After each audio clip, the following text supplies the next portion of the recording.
Hello everyone and welcome. This is the All 12 Signs video series for the Scorpio New Moon, which isn't an eclipse, guys. We're out of eclipse season for now, which is happening on the 13th of November 2023. I should be reading for Virgo and Leo in this, maybe Cancer. It all depends how long the readings go on for. My name's Chloe. I work with card divination, astrology, and I channel energies through my body. As you can see, my hands are moving around right now.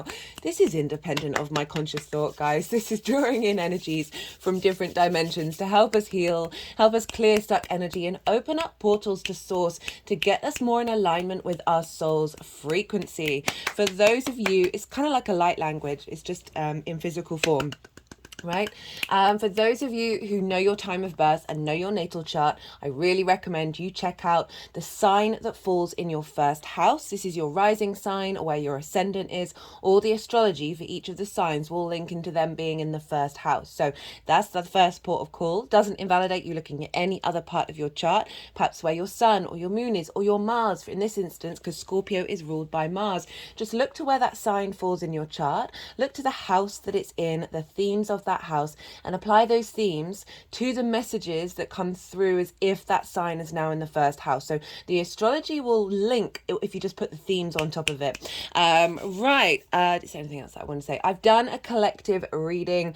This is where I get a bit more esoteric. I break down the astrology in a lot more detail, pull collective tarot cards for what's going on, and obviously lots of channeled messages. So do go check that out if you want a more in-depth understanding about what's showing up for this new moon that's instigating a whole 6-month cycle, as well as kind of a longer cycle as well, because Mars will be conjunct the Sun on the 18th of November. The last time this happened was in October 2021. The next time will be in January 2026. This marks a new Mars cycle. So we've got this new moon just before this new Mars cycle in its own sign, right? Both in Scorpio. So super powerful Mars stuff going on. So you might want to go check out that collective reading. Right. I hope this all resonates. Be good to yourselves. Virgo rising. How you doing, Virgo?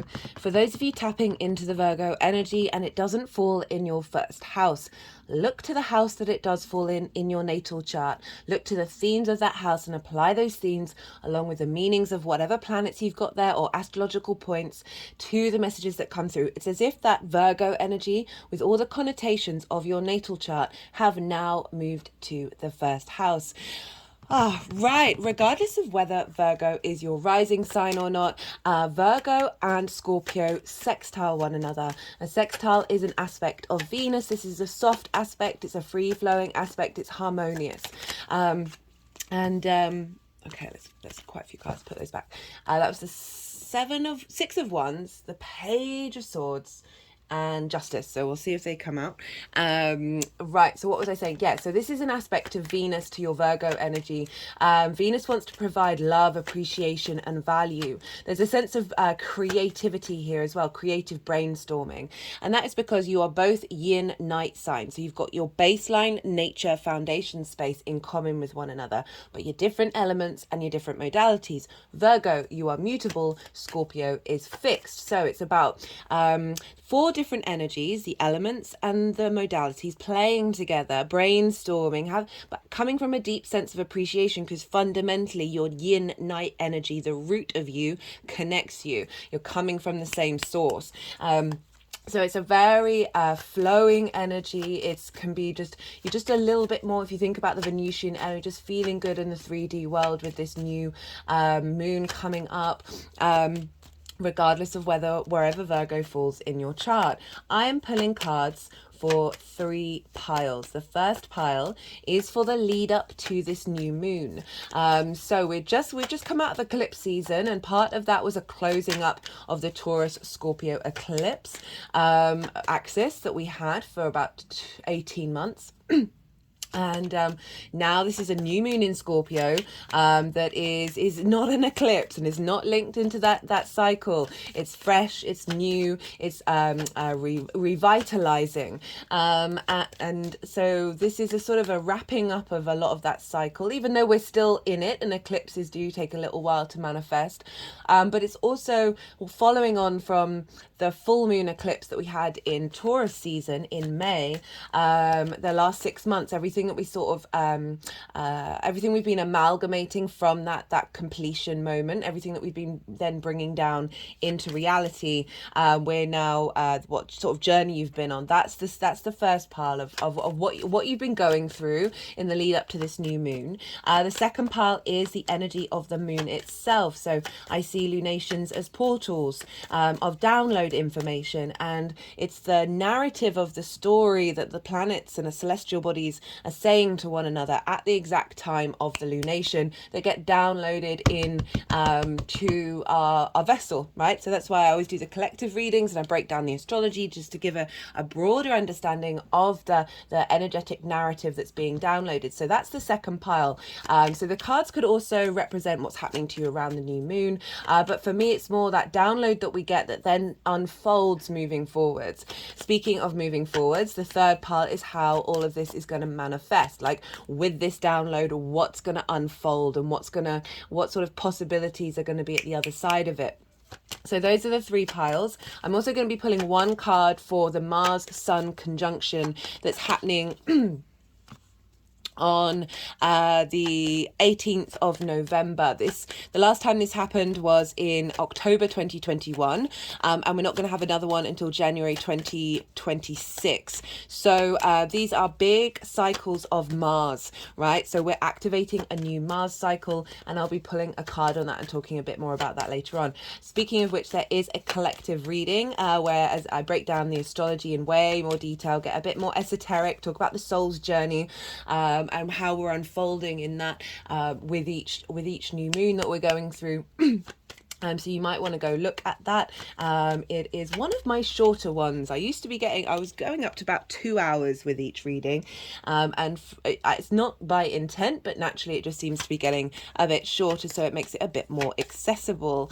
Right, so Virgo rising, where is this lunation happening for you? Well, this is happening in your third house. This is the house of the goddess. This is the favorite place for the moon to be, right? The moon loves being in the third house. So why is it called the house of the goddess? Well, it's opposite the house of the gods, and this is where our big picture philosophies are. The ninth house, our perspectives, our questionings, are those big questions, our big ideas. And now opposite that is the house of the goddess, where we bring that meaning into our day to day. This is our regular, like saying doing the washing up or being domestic or going to the shopping or do the things, the local route to your work or the local shop or the people that you see on a regular basis. It's your day to day house. This is also the house of of communication, and this is communication internally, the lens in which you communicate, and the skills that you have in order to pick up information. It is also linked into learning something new for the first time, because it's linked into schools. This is about short distance travel. So it's all the kind of things that you sort of do that aren't like the bigger events. It doesn't mean that they're not significant, but they're the sort of the things that you keep turning over. And the name of the game of the third house really is finding meaning in absolutely every moment, right? And so we've got this new moon here. This radical new moon. It's two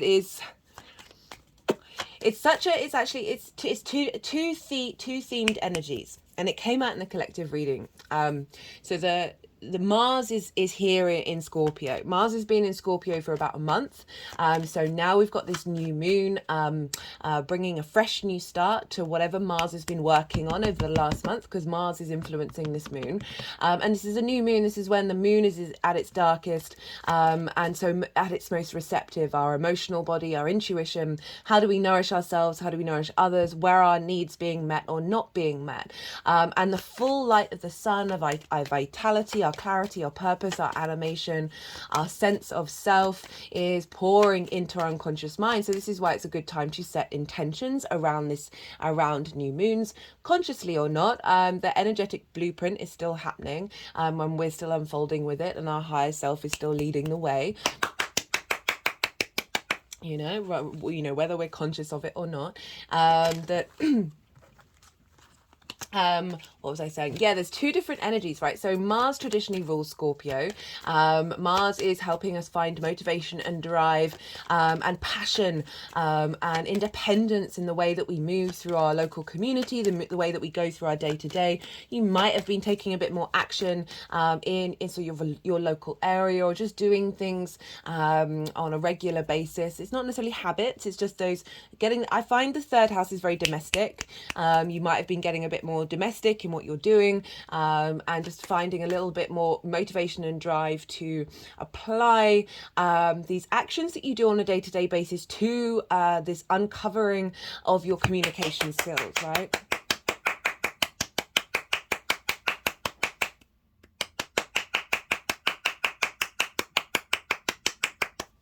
Our communication is absolutely everything of every moment of every second, right? Everything is information. Everything is information communicating with each other, whether you're conscious of it or not. It's not just like direct speaking.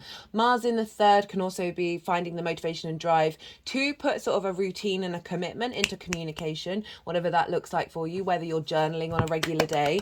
Also, with Mercury's been there as well, facilitating that.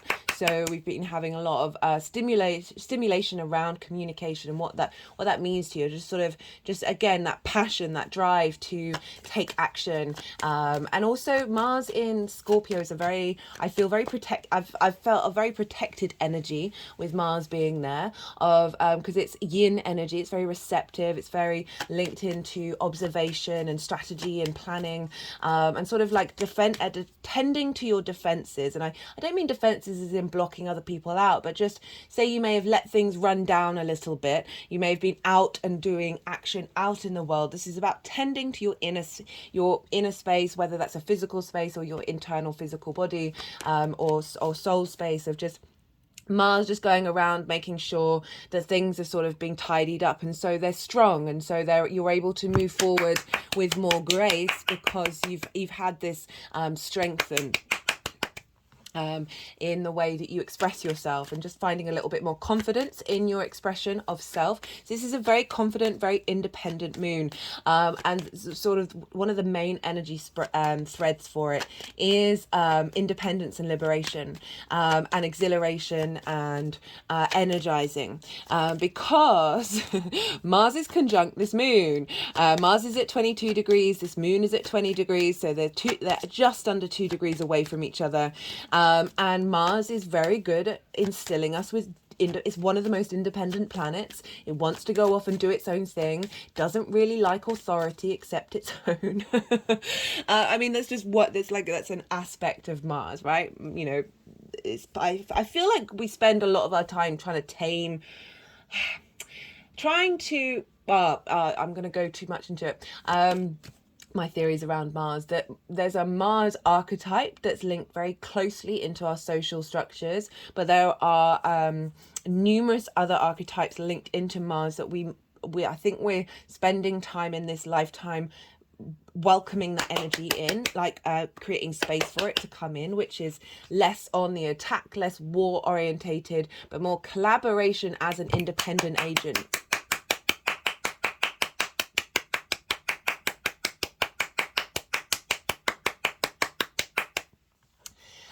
Right, so Mars is conjunct this moon, and also it's opposite Uranus. So Uranus is over in Taurus at 21 degrees. This is a pretty powerful energy. The Mars-Uranus opposition will be exact on the Saturday. Speaking of Mars, Aries coming up, will be on Saturday, and here in the UK there's going to be a protest march on Armistice Day, which I thought was very interesting, considering Mars is the god of war and Uranus is very independent. Mars is very independent. Mars can be linked into marching, martial energy. And I just thought the symbology, look, if you want to look up what it's about, I'm wary of saying certain words, and that it's interestingly a call for a ceasefire, which I just think is a beautiful representation of what Mars can do, that it isn't always just the god of war. Right, I'm deviating. Sorry, Virgo. So opposite Uranus. Uranus is so independent, sometimes it can be so contrary in its independence, right? But also very sort of independent, as in not necessarily going to be noticing other people's needs.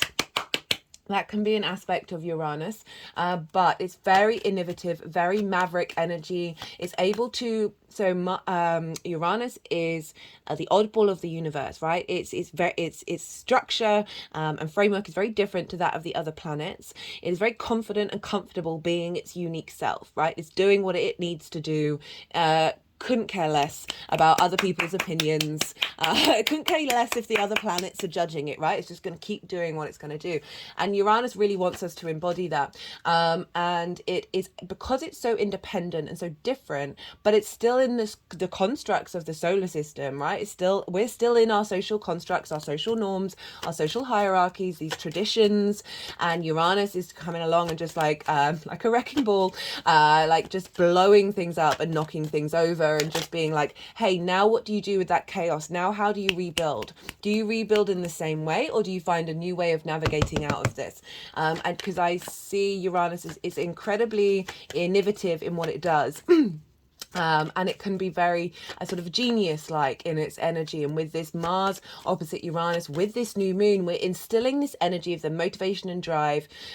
For, if we think about this in terms of the third house and the ninth house is your independent perspectives of who you are and how you map yourself out in the world, feeding into this new moon of you being able to express those and be confident and comfortable expressing them, which is pretty cool. So this is really independent energy. And not only that, but we have Lilith over in Leo at 21 degrees. So exactly square Uranus, and almost exactly in between Mars and the Sun and the Moon. And Lilith is all about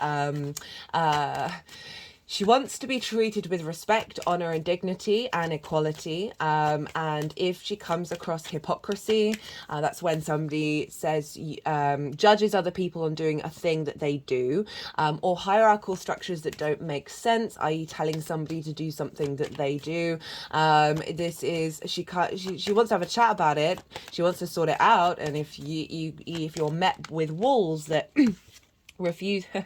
So one of the cards that has come out, what you met with walls of like, no, this is just the way it is, when it makes no sense, she packs her bags and leaves. She's very, very independent energy. She's a powerful feminine energy that's coming through here, and it's squaring Mars, squaring Uranus, squaring the Sun and the Moon, of like activating. Squares are an aspect of Mars. They want to bring in radical transformation, manifestation in this 3D linear time frame, of making sure that we don't settle. You don't settle in the way that you communicate, of self-sacrificing your honor and your dignity, right? It's like giving you the strength to be able to speak your truth. And you have Leo over in the 12th house, which is the hidden house, the house of mysteries. So this is often our unconscious mind, and that can, that's both trauma responses, limiting beliefs, as well as the magic of your soul underneath there, of that liberation energy feeding from your unconscious space into your expression of self. And that is clearing old clutter, as well as opening up that magic. So love that. Right, so it's very, very independent energy. However, there are some softer aspects to this moon, and I certainly have felt that, because just on first glance, when I first looked at this moon, I was like, whoa, that's gonna pack a punch. That is the electrifying. That is quite and it's in fixed signs. It's like fixed signs can be really stubborn, and it's like really shaking up of tradition. What a moon. But then looking, when I went to go and look into into it more, I was like, oh, this feels so nourishing. This feels so, there's such a softness to it. Not only that, it's yin, night in nature, so there's the aspect of the feminine, but we have Ceres, the asteroid, which is, the Earth Mother, the harvest, the bounty, the nourishment, is conjunct Mars and the Moon and the Sun. So we have, even though there's very independent energy, we've got Ceres making sure that this new beginning comes from the depths of the nourishment that was in your emotional core, right? Scorpio fixed water, and really allowing that space to stand strong. And not only that, so Mars is ruling the Sun and the Moon. However, Venus is ruling quite a lot of the other planets. Venus is in Libra, in her own sign. She's with the South Node, so she's refining our understanding of of this communication level from a place of your value in your second house. How do you value yourself? You're refining that right now. But she's governing Taurus, and that's where Uranus is. It's also where Jupiter is, and Jupiter is governing Neptune and Saturn and Mercury. And these planets are also making aspects to this moon, right? Neptune is at 25 degrees of Pisces, in your 7th house of your one-to-one relationships. This can be business partners, one-to-one clients. Just realized there's no cards coming out, and this is usually the sign from the energies of saying, hey, we want to do some energy work, sorry about it, but no cards are going to come out until you let us do it. So do bear with me. Oh, I've just realized I forgot to put I've got to do lots of things, so I ended up doing the Saturn direct transit. Don't even have, sorry Virgo, I do apologize, it's quite early in the morning here. Let me just sort this out. Get to see all my blue tack. Right, there we go. Maybe that's why we've been having a bit of issue with the cards. Okay, how's that looking? Not too bad. So what was I saying? I was talking about Neptune. So Neptune is over in Pisces in your 7th house of one-to-one relationships, business partners, one-to-one clients, intimate friends, intimate partners of a romantic nature, as well as how as source energy, right? So that's that one-on-one exchange, and Neptune's there. And Neptune for me is our access point to source energy, all the dimensions, all the frequencies, all the possibilities. And that's why it can be quite overwhelming in some natal charts, right? It can lead to being very sensitive to sound or smell, just because there's that high, like, in concentration of source energy that, when we're energetically out of alignment, then we find that really difficult to be in. But it's also about bringing different realities into your own. It's very magical, it's very mystical, it's very idealistic, and it's in your 7th house opposite your Virgo energy. But it's making a trine to the Sun and the Moon, to Mars, to Ceres, and I really feel that this is about bringing in a different reality outside of shame, eye for an eye, revenge, hate, paranoia, obsessiveness, and all of these things that the darkest parts of the Scorpio energy can bring up in a beautiful way. I think it's such an honor. Scorpio energy is I'm so in awe of Scorpio energy. That this beautiful dreamlike Piscean unconditional love, being accepting of all narratives and all stories, and just and bringing in the magic of that, and that sort of very fluky, dreamlike, magical energy of Pisces is feeding in this new narrative from source, this download from source through Neptune into this new moon, that is adding this softness to adding this softness that is recalibrating to a different dimensional frequency. And we also, and Venus is having an impact on that, so as well as Jupiter. So that's really adding the benefics involved with with Mars. We also have Mercury square Saturn, and so this is, and that's in your 4th house and your 7th house. And so this is about, it's perhaps you might want to spend time at home meditating. I find incense, if a Sagittarius season, is a very powerful thing. You know, it's that fire energy and it travels, right? The incense travels. And Sagittarius has a point, like it has the arrow, it's the traveler, it has this, even though the journey may have a lot of side quests, the end point is always known. And I feel that Mercury being here square Saturn, this is, you know, the first personal planet to square Saturn since it's gone direct.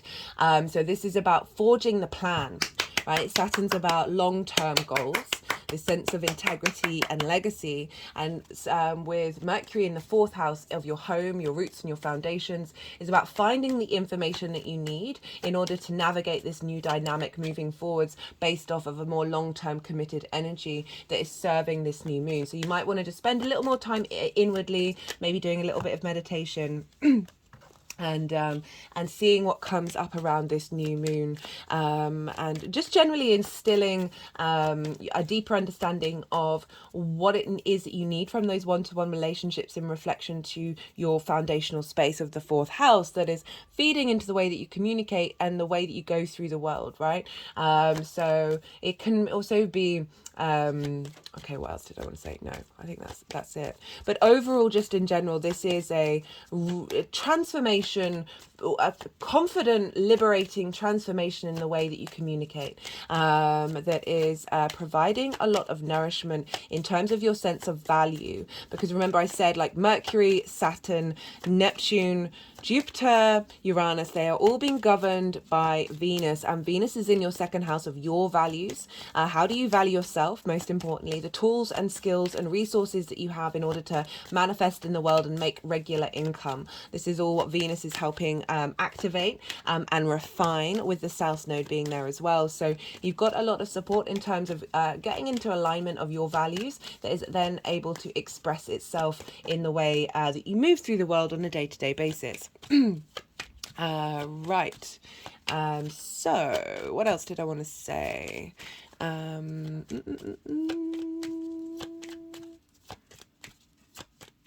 Yeah, I think that's kind of it. So they're still shuffling, which means not all the cards have come out.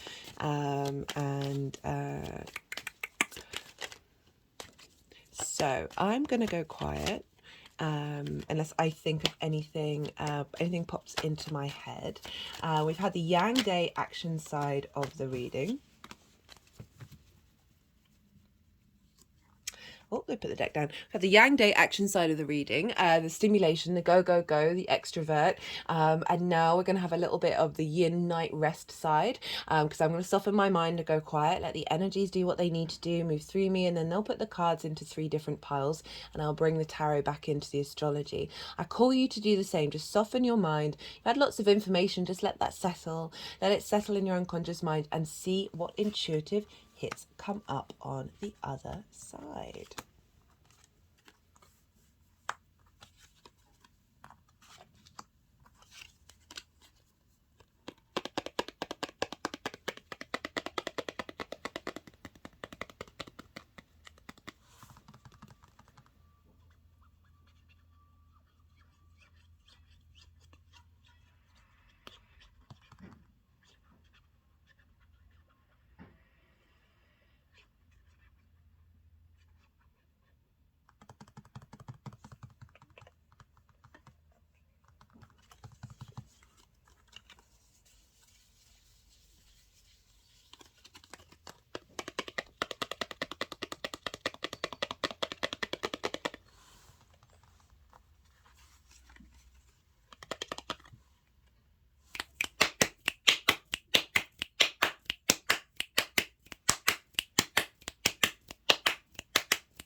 Well, Virgo, this was pretty straightforward. They were quite quick with what they were doing.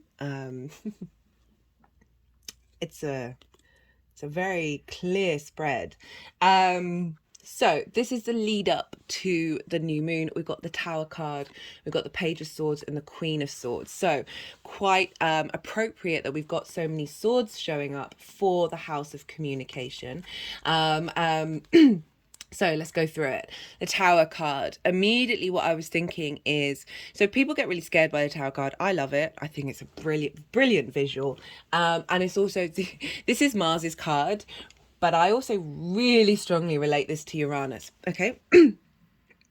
That Uranus will come along and like disrupt your life. It potentially, it all depends on whether you're releasing tension in your life independently, right? So it will come along and it will knock down structures, situations, opportunities, relationships, work, living places that don't serve you.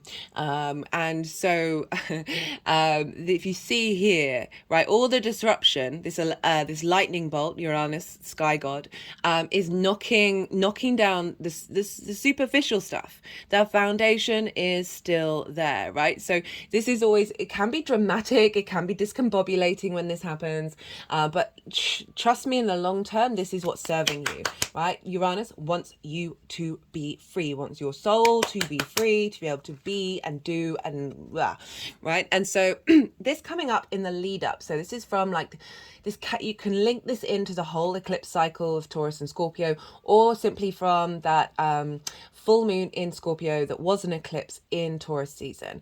Now, this is saying that some structures in your life have been knocked down, whether that is your local community, whether you had to move, whether it was certain, I mean, the main thing that I immediately thought of that I keep being pulled to talk about it, is certain ways in which you communicate have fallen away, right? Things that you may have focused on, that you may have thought was important or a very valid part of your psyche and who you are, how you collect information, how you share it, it had fallen away because it's been blocking certain energy within you that you want to then build on your foundations. Oh, okay. My shoulders have gone really far back, so my chest is really like stretched out and pushed forward. So it might be related to something around the heart space, the heart chakra, of this sort of liberation of certain constructs. There could have been things said to you when you were a child at school, third house represents school, that have blocked your ability to speak in the way that you were your natural recourses, right? The skills and the talents that are deep within you or within your soul may have been blocked off in those early childhood. They're just sort of doing things around the throat chakra that has a sort of limited your true expression of self, right? And it's coming with the Page of Swords. With the Page of Swords is the only page that is looking backwards but moving forward. So that's making me think about past life stuff as well as childhood stuff, or any kind of, right, so many situations can block our ability to communicate. That can be a working situation, a romantic situation. You know, we're bringing in the seventh house here with that Neptune energy of a new reality coming in, but having gone through the old one, having reflected on the old situations, and you're moving into the future in the way that you express yourself, in the way that you collect information. And we got the Queen of Swords as well. They were doing some energetic work of bringing things from the ground up to the crown chakra, linking in the bird, which for me, and the Sword of Truth, of which for me the bird particularly was about. The Queen of Swords is a cultivating of ideas, a cultivating of your truth, having gone through a difficult time, but her head is above the clouds, her hand is outstretched, willing to receive. It feels like you've been on a journey of cultivating this new framework, having the Tower come down, that is allowing you to notice the symbols, notice the signs, notice the synchronicities, and find the truth of what they mean to you, not necessarily what they mean to other people.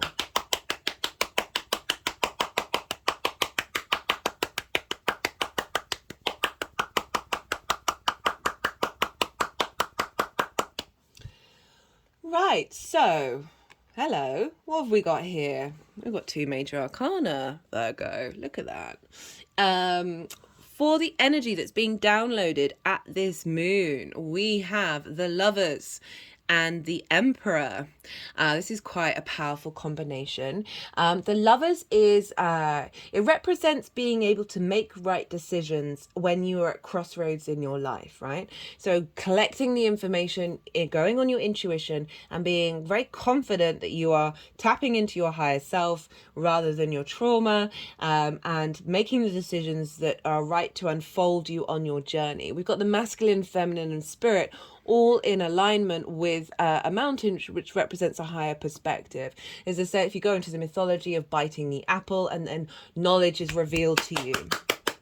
Right, so we're dealing with communication, that perhaps this is the ability to then, like, she's been integrating the ability to see the synchronicities, see the signs, be able to communicate and understand them, to like of a further integration of that. This is also Gemini energy of being able to the playfully engage with lots of different energies and not get overwhelmed by it, and then be able to download what they're trying to communicate. Okay. And it's coming with the Emperor card, which really feels there's a strength coming in here. You know, that confidence of Mars, that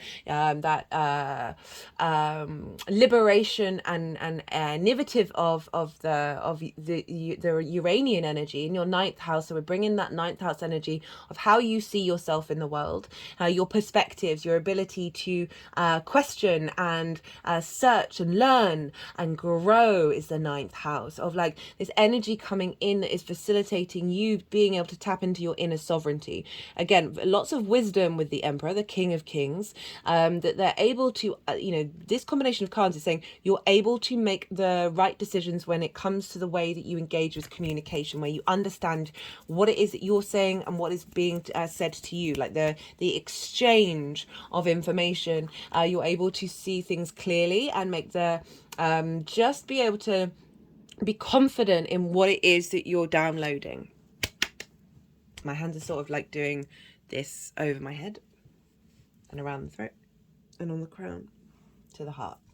So they're really wanting to focus on that heart chakra. And so it might be something you want to do meditation around that,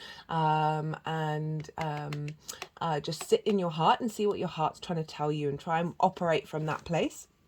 My hand's now just gone back over the heart chakra. Like perhaps like be in love with your day to day, be in love with your local community. I'm just sort of swaying at the moment. Be in love with your every moment and what it's trying to, and the constant energy tapestry of communication that is around you, and that you are a sovereign being within it and you are also connected to it. Really liking the messages that are coming through with this reading. Well, hello. Three of Cups, Ten of Cups, how this was all manifesting moving forward.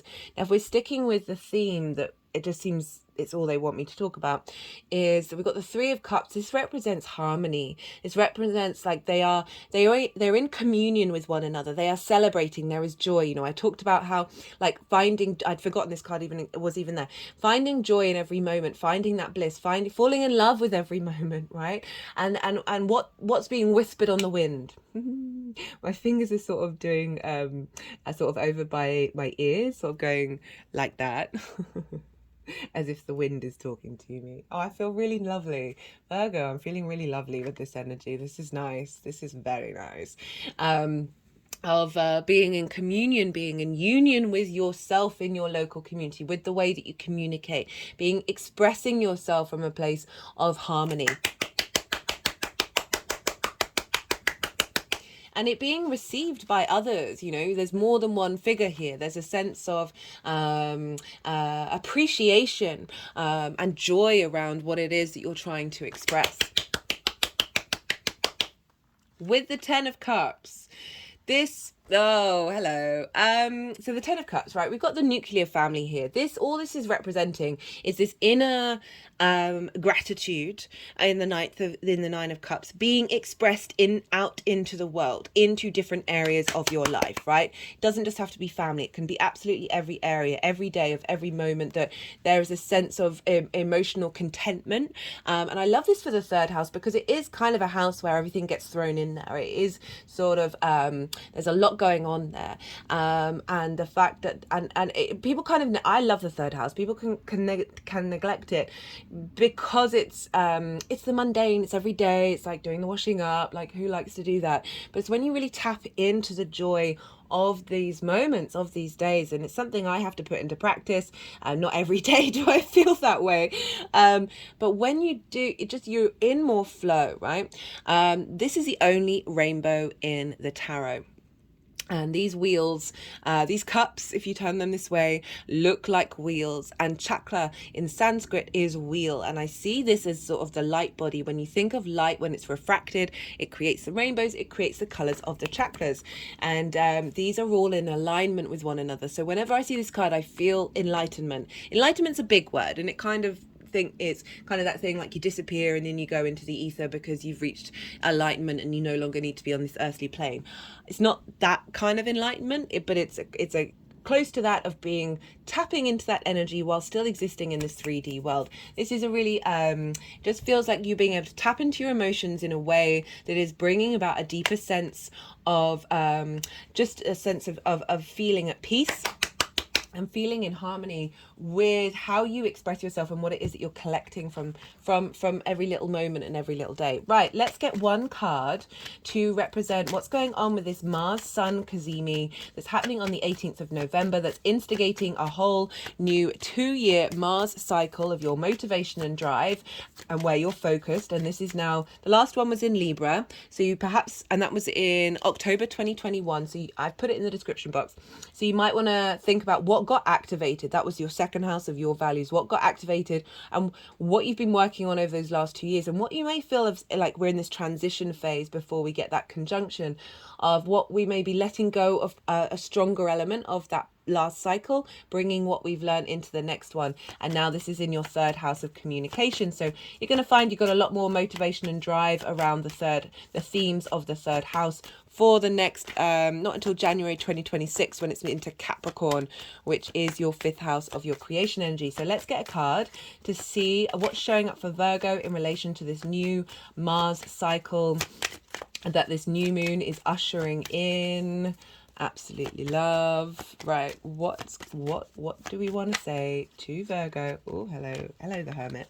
That was the Ace of Wands and the Hermit. But let's get one card for Virgo. Hermit is your Virgo card, by the way, for those of you who might not know that, so I thought that was quite appropriate. One card for Virgo for this Mars cycle. Like what do they need to focus on? What's the sort of vibe? What's showing up for Virgo?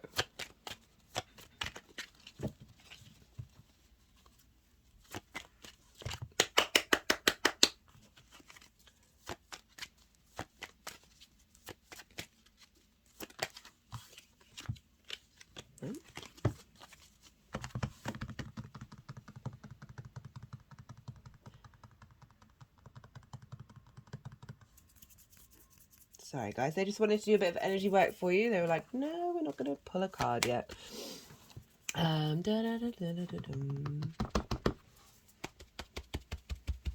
Again, they're tapping over the heart chakra. Yeah, I'm really getting very strongly this Venus in your second house of your values showing up here. And like asking to like look to that and finding balance within that. We can get quite distorted. We might overvalue ourselves or undervalue ourselves, and Venus with Libra is trying to bring in some balance for you and making sure that you're in alignment. Okay, one card.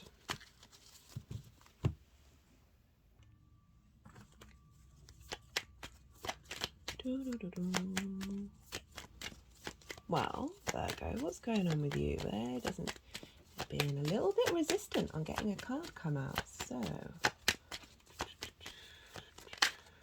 there we go. The moon. Well, this is Pisces energy. Okay, you got two. Okay, I'm going to honor this. We've got the Seven of Swords and the Moon. Seven of Swords is about thinking differently, communicating differently, like going against the grain, doing something. You see here they're carrying the Five of Swords, which is conflict energy. So you're taking away conflict energy in the way that you're engaging with your local community, and but certainly in the way that you communicate. As I said, clearing blocks of your ability to express what is deeply within your intuition, what is at the root of you in your emotional body. So love that for, and the moon is very psychic energy. It's very sensitive. It's also linked into the home of feeling safe in the way that you communicate, and just having the motivation and drive to do something independent in the way that you express yourself. Right, finally got those cards out. Okay, let's get some clarifiers. Got others looking in. That's interesting. So there may be people bearing witness to what it is that you have to say and what you're communicating, whether that's on the astral plane or on the 3D plane. Yeah, we'll see what else wants to come out for that one.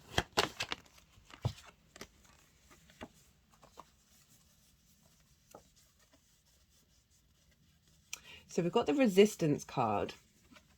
And it says preparation at the bottom of it. It feels like there's been a build up to this moment, that there has been resistance of unlocking, but it's all been preparation for this transition that you're going into with this Mars cycle. And it could also be resistance to other people hearing what you have to say, even if they are in observation of you, that is opening up through different intuition, and sort of more psychic energy coming in, that is clearing out that resistance, and as I said, I just feel like it's an unlocking and unblocking of certain frequencies that may come out when you express yourself, and how you communicate and understand and translate information that are part of the journey, part of the preparation to get to this point, to then activate a different frequency. This is really quite a powerful reading, Virgo. I would recommend the collective reading, just because there's a lot that I want to say, but we're already nearly at 45 minutes. So I think, given the nature of this reading and it's being a bit more esoteric, you might want to go check out the collective reading, just because it's give you sort of a deeper understanding of what the astrological narrative, the blueprint of this moon is downloading into your frequency. Right, let's get one last card. One last card. One last card. That was 2 for Virgo.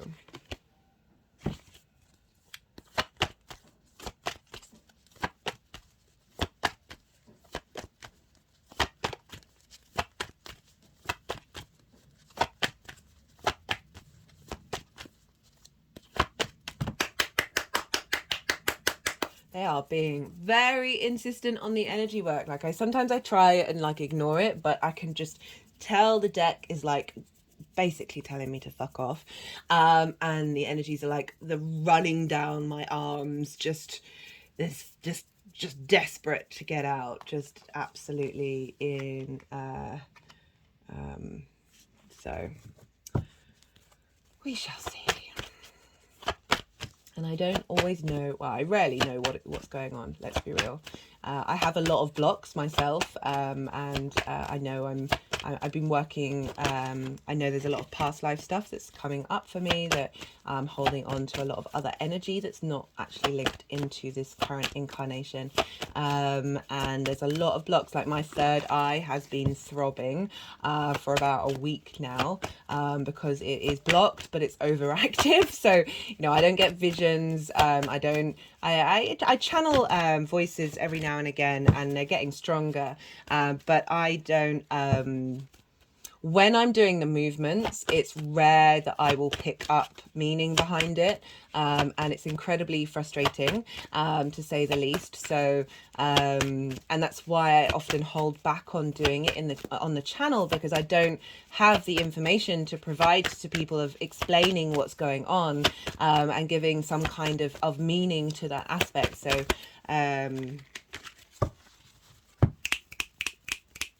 okay, they're now just clicking over my third eye. For whatever reason, I was called to talk to you about that, and it's usually for a reason that someone else needed to hear it, that, you know, we're in this 3D physical form, and there's not only your stuff, there's parental figure stuff, there's ancestor stuff, there's past life stuff, there's collective stuff. And we're dealing with all of that while everything that's going on the planet is going on. And so it can be really difficult to try and unpeel the energetic tapestry of the labyrinth that we're in order to cut through the illusion of the distortions that are there.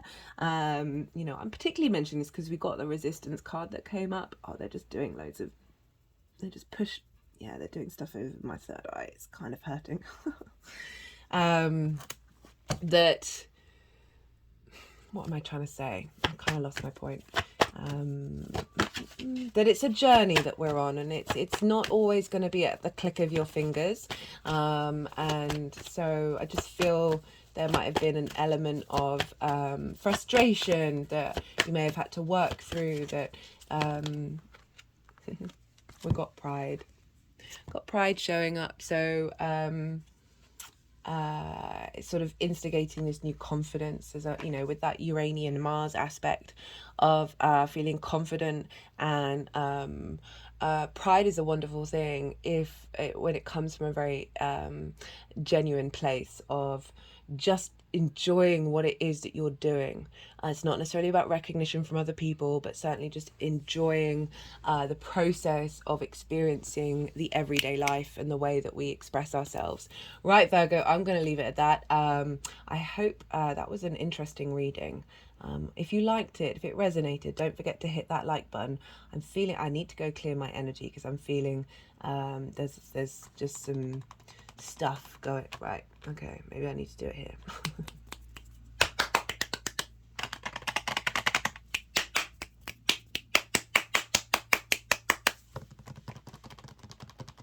Yeah, I'm just getting a hint of sadness, a hint of grief. My hand has just gone over my heart chakra. That perhaps there's some of you out there who've been struggling with communication and understanding messages and understanding what's going on, and finding frustration within that. That, you know, there is the element with that Queen of Swords. She's gone through some trouble, right? It's been a difficult journey, and sometimes we can hold on to that energy. I'm gonna cry. Sometimes we can hold on to that energy that is blocking our flow, and it's a very natural experience, because as I said, we're holding on to a lot of complex stuff that isn't necessarily just to do with us, and that there can be periods of time when you just need to release that energy because you're shifting into a new vibrational frequency. Right, Virgo, I really am going to leave it at that, because I could probably talk about this for ages. Be good to yourselves, be good to those around you, most importantly. Be well until we meet again. Leo rising, how you doing, Leo? For those of you tapping into the Leo energy and it doesn't fall in your first house, look to the house that it does fall in your natal chart, look to the themes of that house and apply those themes to the messages that come through.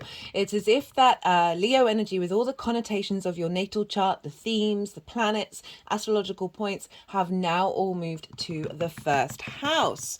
Well, regardless of whether Leo is your rising sign or not, Scorpio and Leo square one another. Square is an aspect of Mars. Mars can bring about this square can bring about conflict, drama, frustration, winning at all costs. That's sort of one side, one side of the energies are being quite rampant today, so do bear with me. The decks respond when the energies want to do things. They're sort of, the cards don't really come out, or if they do, they put them back. So they're just really wanting to do some energy work right now. So do bear with me while this is happening.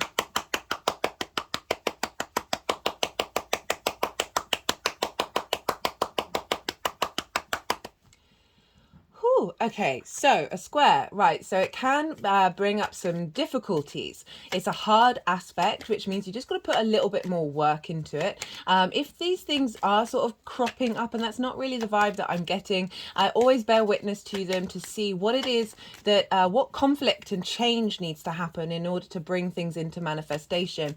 Because the other side of the square is a high manifestation energy, because it's about friction. Without friction, we wouldn't have atoms rubbing up against one another, creating time and space in this linear 3D reality construct that we're very consciously aware that we're in. So it's a big manifestation energy with this square showing up for you, Leo. Right, I am pulling cards for 3 different piles. The first pile is the lead up to this new moon. So this can be both sort of, this is the first new moon in Scorpio outside of the eclipse cycle that we had for 18 months with the nodes being in Taurus and Scorpio. So it can be sort of a summing up of a particular part of that journey on the Scorpio side of it. And also from the full moon, which was an eclipse, full moon Scorpio eclipse that happened in Taurus season, everything that we've been learning since then and what we've been integrating, what sort of journey have we been on, where are we at in up to the point of the new moon itself. Second pile is the download energy that we're getting for the new moon. I see lunations as portals of information, energetic upgrades that get downloaded into our vessel that we then unfold moving forwards. And that's the third pile. How is all of this energy manifesting moving forwards? And what's unfolding over the next 6 months, taking us up to that full moon in Scorpio that we will have next year. So those are the 3 piles that I'm pulling cards for. There's also a collective reading, guys. So if you want to go check that out, that's where I get a bit more esoteric. I break down the astrology and the sort of the pattern of the way that the planets are all talking to each other. So more of the narrative around that. A lot more channeled messages come through, as well as pulling collective tarot cards. So if you want to check that out, it's one of my shorter ones. They just seem to naturally be getting a bit shorter at the moment, which makes them a bit more accessible, which is lovely. And so if you want to go see what that's all about, I do recommend it, especially for Leo risings, because this is happening in an angular house, right? Angular houses are 1st, 4th, 7th, and 10th. So it wouldn't just be Leo risings, it would be any sign that is a fixed sign in your rising sign. This is more of an angular house, so it's a pivot point in your chart, right? These are very powerful houses. They mark the foundational structure of the natal chart. And for Leo rising, this is happening in your 4th house, your roots and your foundations, your ancestral lineage, both blood and source energy. It's your parental figures. It is the roof over your head and your private life. It is the darkest part of your chart at the time of your birth. It marks this very private inward space that is very your foundational space. So we've got this very, very powerful new moon happening in your roots and your foundations. There's quite a lovely energy about this moon. It's very invigorating, very energizing, but at the same time there's a softness to it, and I'll talk more about that in a little bit. So let's talk a little bit about the astrology of this new moon. So new moons are a great time of setting intentions, and this is because the moon is at its darkest and therefore its most receptive. And this is our emotional body, our intuition, where our needs being met or not being met, how do we nourish ourselves and how do we nourish others. My toes are kind of wiggling at that last bit, so that might be particularly relevant to some of you. And so this is when the full light of the sun is in, has the conscious mind, the purpose, the vitality, the animation is feeding into this new moon, and starting a new cycle in regards to all of those lunar energies. And so this is why it's a great time to set intentions. You know, you don't have to, right? I still feel that the energetic download goes into our vessel, our higher self, then operates from that place rather than a potentially conscious side of it. This moon is also conjunct Mars. So the moon is at 20 degrees, 43 minutes of Scorpio, and Mars is at 22 degrees and 11 minutes. So it's about just under 2 degrees away from this lunation, and so that makes it a very independent moon. Mars is incredibly independent, and it traditionally rules Scorpio, so it's holding a lot of sway. Mars is very independent. It's your motivation, your drives, your passions, your actions. The thing, you know, the thing that gets you out of bed in the morning is Mars, that desire to move, right? Momentum, and create in the world. And in the sign of Scorpio, it's a yin night sign. It is more about being an observation as an element of strategy. It's also quite more of a defensive Mars rather than the outward going yang energy that when Mars is in a yang sign, it's more about what I've been getting is this sense of protection. Mars has been there for a month, so we're sort of incorporating everything that Mars has been doing over the last month into this new moon. And Mars has very much felt like it's protecting. There's more of the defense energy, and I'm not saying defense is in like preparing yourself for battle, but it's more Mars is coming along and tending to the things that needed to be restored and nurtured and nourished and cultivated in order to strengthen you for the next part of the journey. And so it's a deeply intense energy with Mars in Scorpio. It is very loyal, and it's as I said, incredibly independent. And so it's also opposite Uranus. Uranus is over at 21 degrees of Taurus, which for you is in your 10th house of your career, your life purpose, your reputation. It's the most visible part of your chart. So we've got this combination of two of the most independent planets in communion with one another in a Mars-ruled lunation. So Uranus is like the path breaker. No, I keep saying this around the wrong way. The chain breaker, the clearer of paths. It really wants you to be independent and confident and comfortable being your independent spark of spirit. It's very innovative. It's very convention breaking. It is outside of the norms of society, but being able to understand those norms and then find new navigating ways out of it that are more bringing in new creative outlets. It's very genius energy. So this is feeding into the motivation and drive of Mars, right? The actions that we take, the embodiment of this Uranian energy in our actions. So we're thinking about that 10th house of your life purpose and feeding that into Mars in your roots and your foundation. So strengthening your foundations around the direction of your unique expression of your life purpose, right? And then feeding that energy into Mars of figuring out to take action and finding that sort of that impulse to what actions that you're taking that are in alignment with that life purpose. Oh, my spine just went quite straight. I think the Emperor's shown up in every reading so far. I think so. Maybe 3 out of 4 anyway. That what was I saying? Sorry, I got a bit distracted.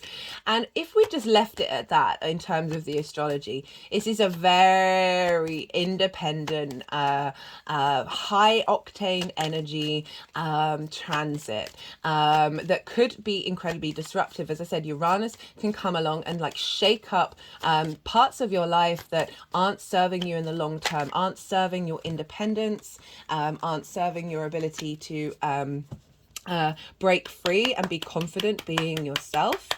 But there is some softness involved in this moon, which really feels deeply supportive of this liberation energy, that we're cracking open a new narrative when it comes to the Scorpio area of our lives, and that's your roots and your foundation. So it's a pretty pivotal place to have this.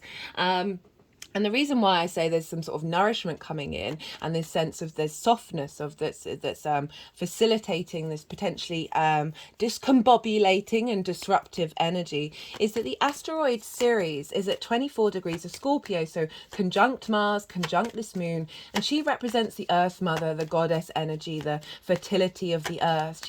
She's linked into the harvest as well as deep nourishment. So she's bringing nourishment to your emotional core, your fixed emotional core, that's able to then launch into this liberating new framework. Not only that, but we have a beautiful trine with Neptune.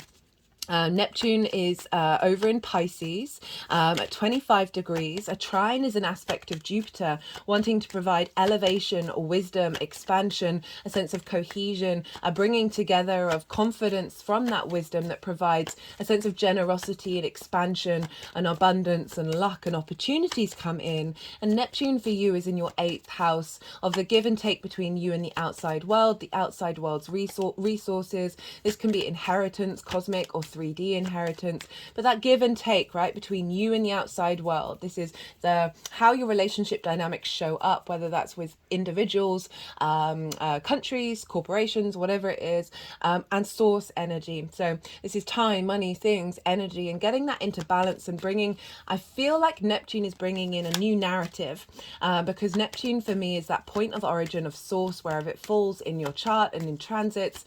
It's all the realities, all the frequencies, and it can feel there's a bigness to Neptune. It's very dreamlike, it's very idealistic. It can link into delusion, but that's not the main theme that I've been picking up on. Because we've got this trine, it's very bringing about a wisdom, it's bringing a new reality that you're able to expand with into this very independent, martial Uranian moon lunation. So there's this sense of this softness of that Piscean energy, very magical, very trickstery, very sort of there's an element of the guru with Pisces energy that is bringing in a new narrative of your relationship dynamics, and what it is, the resources of the outside world, and whether you haven't felt linked into them, or you haven't felt supported by the outside world. That is all feeding into your roots and your foundations. And because of this liberation, independent energy, individual energy, it's really acknowledging that a new framework is coming in about whether you hold yourself back based on those relationship dynamics.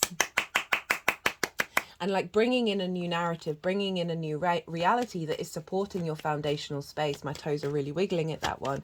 So that's a very soft, beautiful energy that's showing up here. And Venus is involved in this. You know, even though Mars is ruling the sun and the moon, Venus is actually ruling all the other planets. But she's in her own sign. She's in the sign of Libra, which for you is your house of your communication, your day-to-day, the house of the goddess. And she's influencing Taurus, which is where Uranus is. So we've got this ability to understand the communication that you receive from your day-to-day that is facilitating this growth in your career house and your life purpose, that's then feeding into this moon. It's also feeding into Jupiter, because Jupiter is in Taurus as well, and Jupiter rules Pisces, so it's affecting Neptune. So Venus is actually kind of governing Uranus and Neptune, some of the main aspects that are influencing this moon. So we've got this balance between Venus and Mars.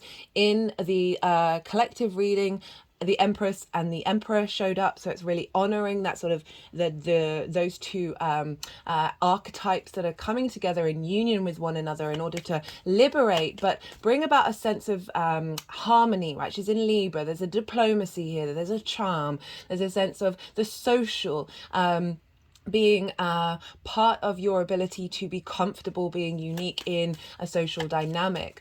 And so she's also influencing Mercury and Saturn, because she's influencing Jupiter, and Jupiter rules Sagittarius and Pisces. And so we've got this square between Mercury and Saturn at the time of this lunation. Mercury's just moved in Sagittarius, which for you is your creation energy, right? So this is your life force, your where you get your joy joy, your pleasure principle. This is a very creative house for you. Mercury's in there, so you're finding more inspiration in what brings you joy, and the information that you're collecting. Mercury in the sign of Sagittarius I feel like is collecting information that's able to get you to the next part of the journey, right? If you think of Sagittarius, it's the half horse, half human, that's the archer, like that. Even though the journey may have a lot of side quests because it's mutable energy, that archer of the where is that arrow going to land? You know where it's landed and you're headed towards it. Mercury's collecting the information in order to facilitate this new next part of your journey that's bringing in some creative energy, along with Saturn, who's also in your 8th house of the give and take between you and the outside world, is squaring Saturn. It's the first personal planet to do so since Saturn went direct in the 8th house, of finding more integrity and maturity around the give and take between you and the outside world. You having more authority in the outside world's resources. That is building with this square of manifestation energy of long-term legacy and commitment and integrity of your creative energy, feeding into the new dynamics that are going to come through.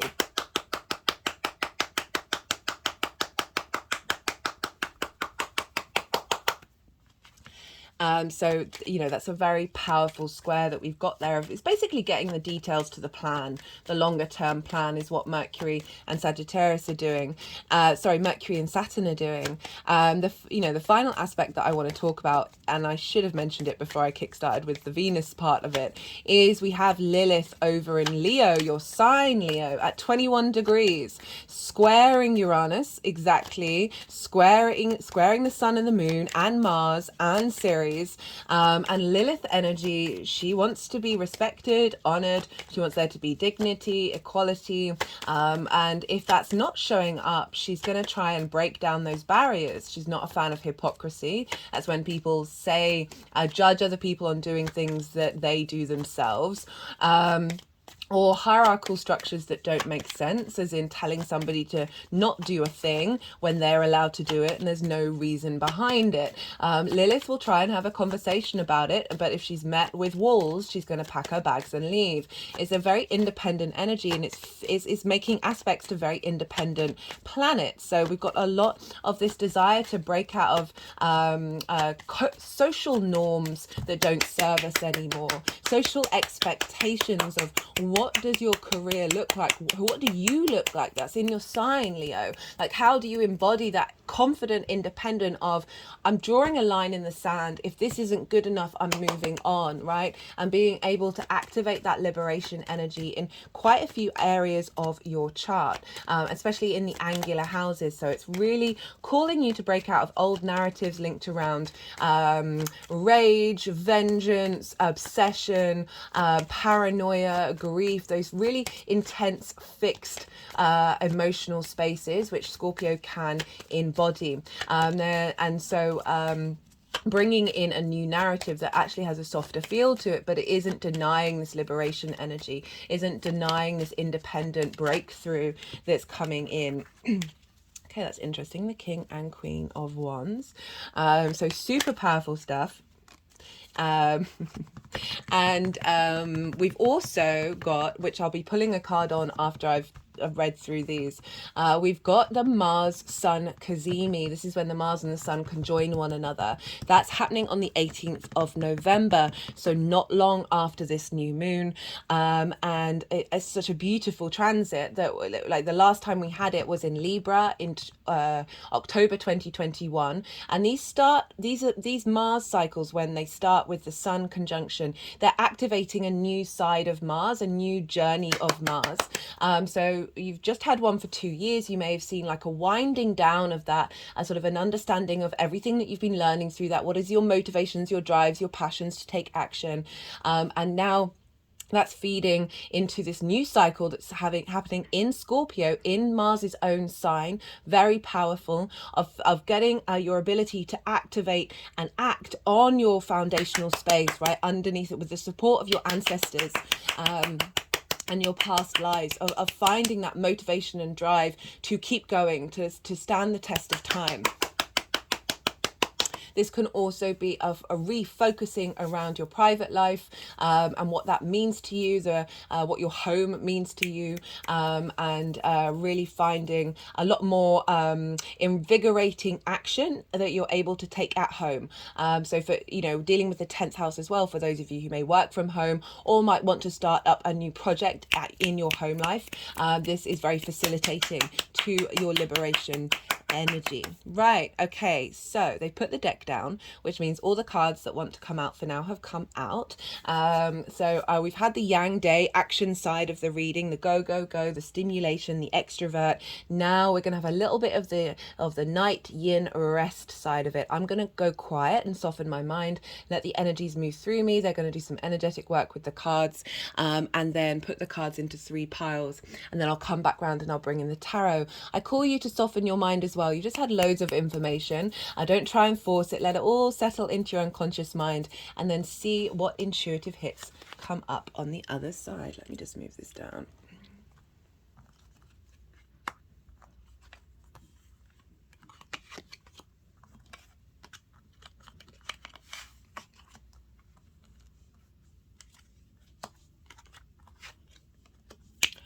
Okay, that's an interesting way of format, and I feel like that's a really clear message that I just want to say, because they'll move the cards around again. So they put the King and Queen of Wands together with the 5 of Cups, which represents grief. So this is this can be your feminine and your masculine energy within you, that combination of that Leo energy that may have felt blocked through grief in your foundational space. There may be some things that have been holding you back from being able to embody yourself. Remember, this is squaring your first house Leo risings of yourself, right? Your body, your appearance, your character, how you embody yourself through your actions and your deeds. And so that might have felt it's been blocked by an element of grief, of feeling there might be just this, which grief is a perfectly natural experience, but you had the 10 of Cups in reverse on top of it. It may have just been blocking your ability to find joy in your private life, in your home space, and being able to be truly yourself. And then they put the Tower over the top of it, which is saying that that structure has been pulled down, right? This blockage is being pulled down. Okay, my whole body is just doing like weird wiggling.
Okay, Leo.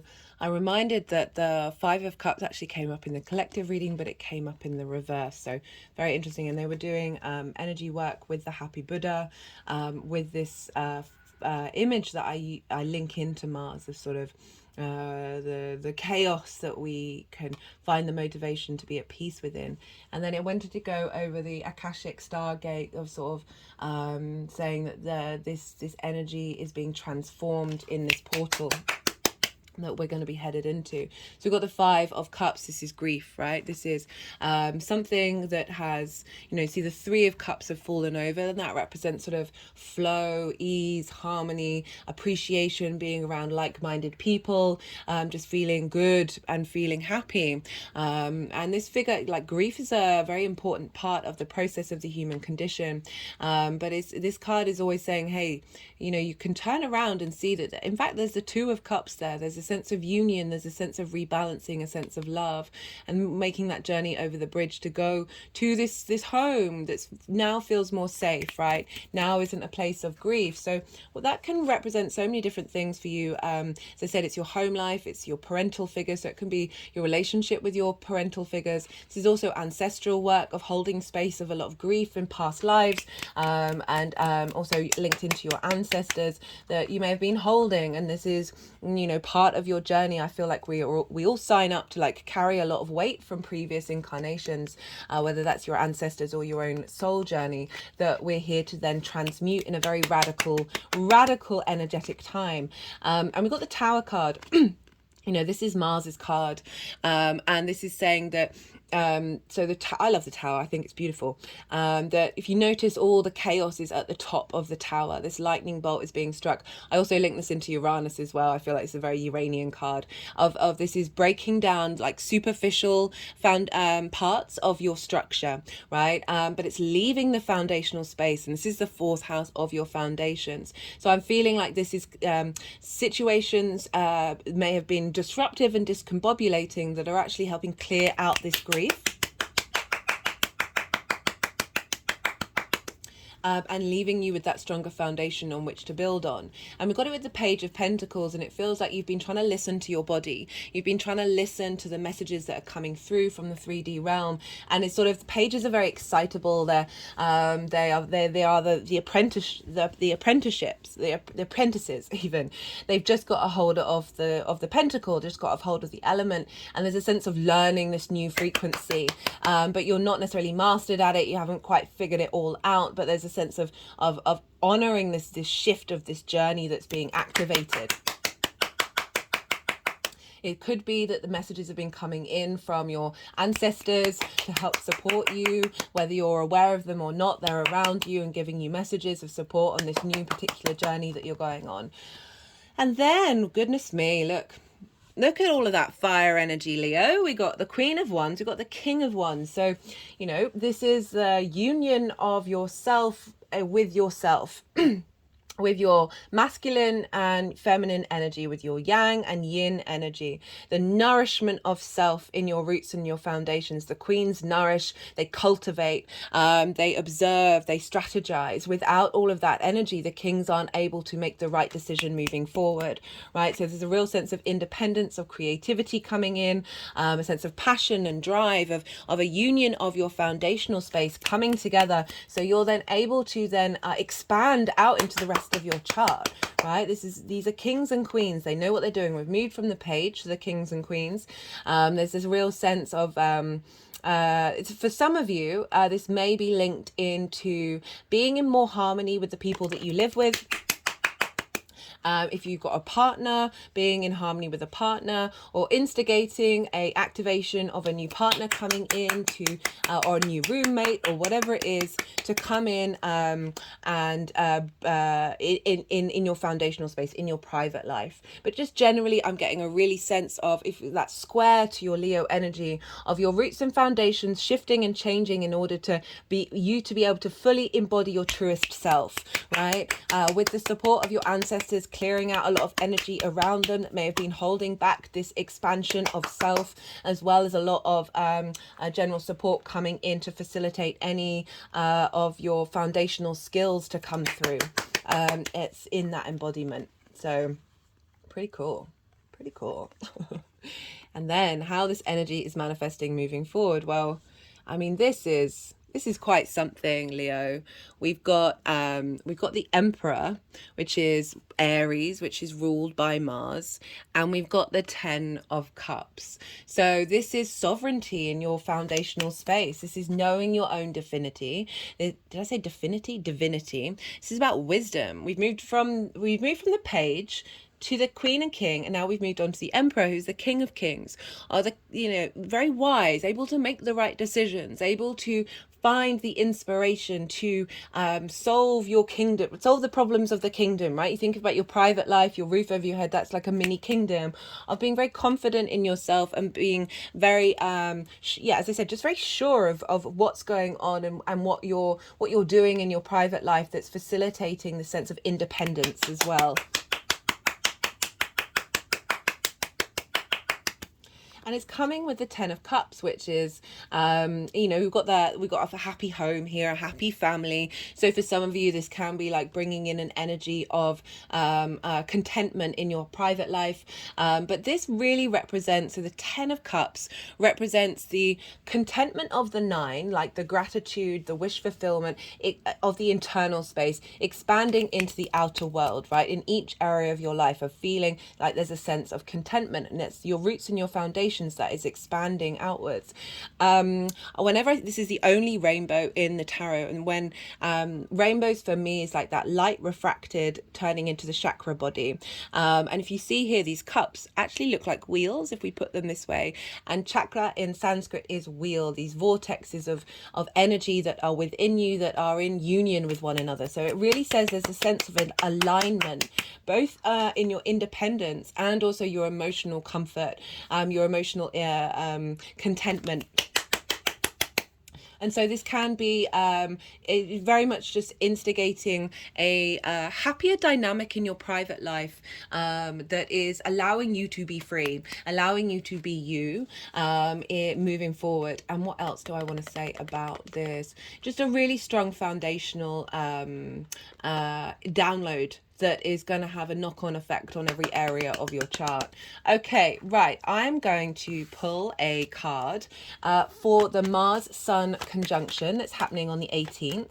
As I said, this is instigating a new cycle of Mars that's linked into the Scorpio area of your chart, which for Leo rising, obviously that's in the 4th house, and so we've got the 7 of Cups, which is very interesting. This represents being able to dream and hope, and there's a fantasy element here. There's lots of options. I also call this the channeling card, right? So all the different, I believe we are all channelers, all healers, all empaths, our intuition, all those. A lot of society blocks that out, that there's all these different ways of connecting to source energy and doing it in your private life and having fun doing it. There's a real sense of that motivation and drive to do things at home, that is bringing in a very unique Uranian energy, that is facilitating your ability to access lots of different parts of yourself, perhaps as well, lots of emotional desires which you then take action on, from your roots and your foundation. So that's a really cool card to show up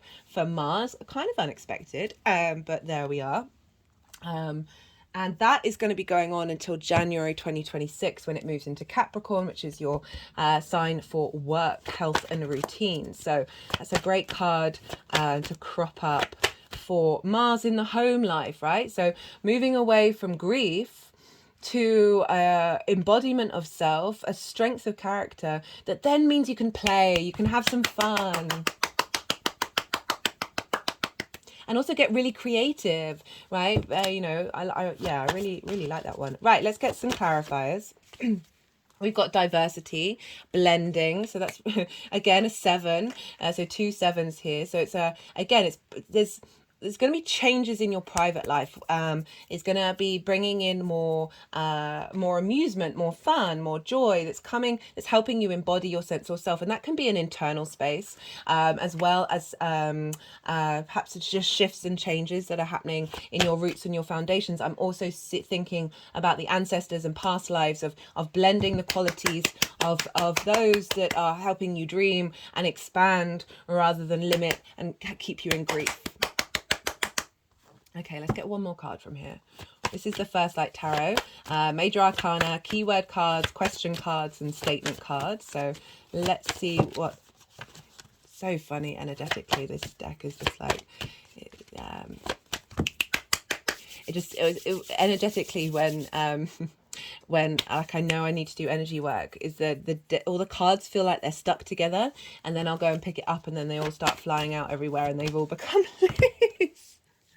Okay, we've got 2 cards. We've got messages and open mind.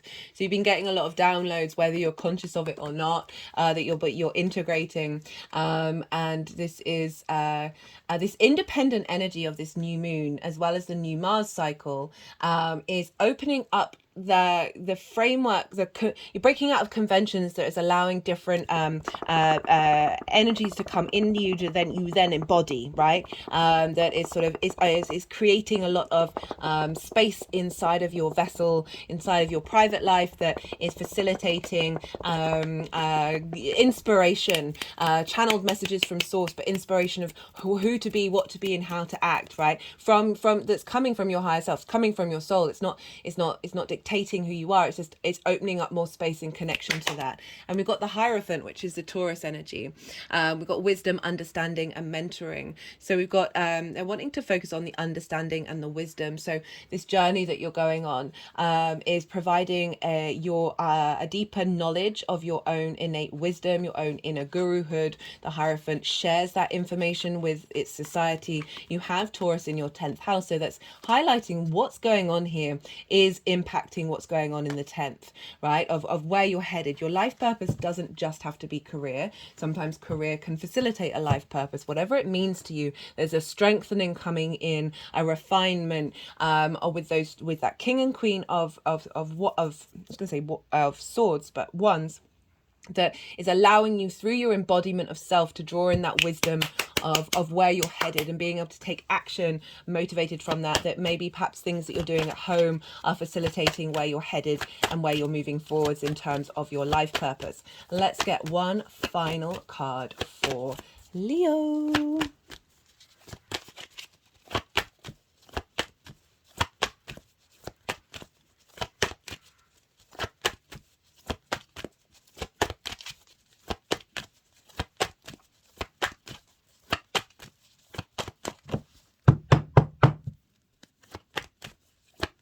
Final card for Leo, please. Okay. So much energy running through my hands. I like put the deck down. They don't talk to me, but they talk to me through my body.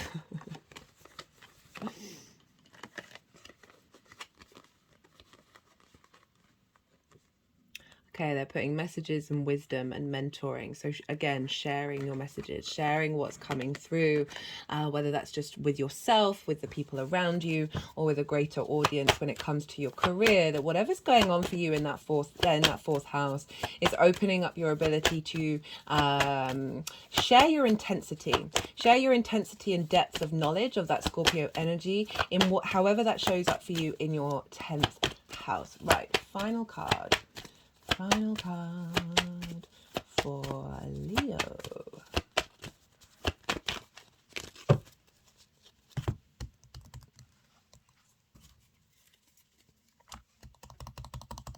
Okay, they're tapping on the tarot deck and around my mouth. Again, it's sort of more that reconfirmation of communicating messages that come through when you're in your private life. Perhaps do a bit more meditation, or however it is that you connect to source, to help you on your journey, to provide support. Support was one of the main sort of themes that came through with the collective reading as well, right?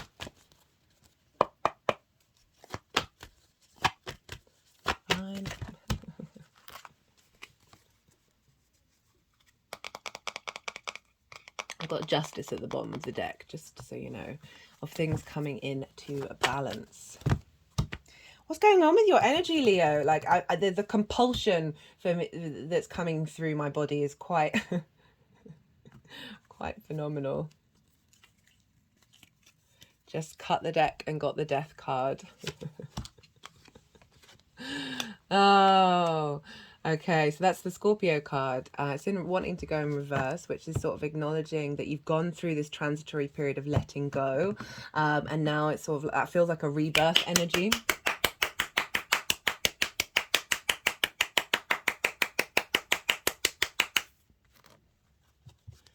Right, let's see if a card wants to come out now, guys. Maybe they don't want a card from here. We'll figure it out. We'll figure it out.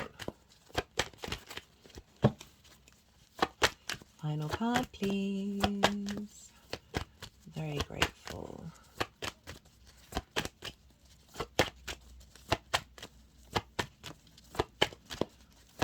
Do you want a card for Leo, guys? Cut the deck and got individuality. I think I'm gonna leave it at that. Like, you know, with that Emperor card is really saying like you being confident, being able to be yourself from your foundational space as well as in your private life, and just not necessarily getting swept away by other people's vibe and energy, and just like having a barrier, like energetic protection in your roots and your foundations. Okay, cool. Right, I'm glad that message came out. Thank you for being here, Leo. I really appreciate you. It's an honor and a pleasure to read for you all. If you like the video, don't forget to hit that like button. Be good to yourself, Leo. Be good to those around you. And most importantly, be well until we meet again.